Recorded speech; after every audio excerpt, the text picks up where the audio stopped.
என்ன பாக்குறீங்க? CM sir இன்னும் பேசவே இல்லையாமே.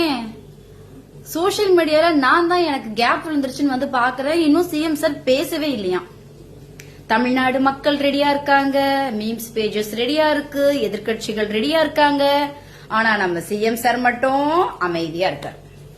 என்ன சார், எவ்வளோ அநியாயங்கள் நடக்குது. ஒரு பிரஸ் மீட் கொடுத்திருக்கலாம், அட்லீஸ்ட் ஏதாவது ஒரு அறிக்கை வெளியிட்டு இருக்கலாம். எதுவுமே இல்லாம இப்படி அமைதியா இருந்து எப்படி சார் இப்படி ட்ரெண்ட் ஆயிருக்கீங்க? அமைதியா இருந்தே ட்ரெண்ட் ஆயிட்டீங்க சார் நீங்க.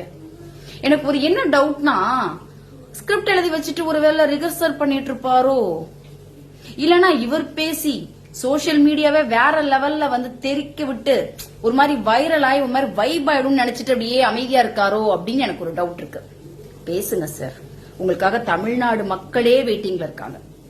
எவ்வளவு பேர் திரும்ப உங்களுக்காக வெயிட்டிங்ல இருக்காங்க. நீங்க அமைதியா தான் இருக்கீங்க, ஆனா சோசியல் மீடியாவே உங்களை வச்சு ட்ரெண்ட் ஆயிட்டு இருக்காங்க சூப்பரா. இது எல்லாத்தையும் நீங்க மியூட் பண்ணணும்னா நீங்க வந்து அன்மியூட் ஆகணும். ஓகே.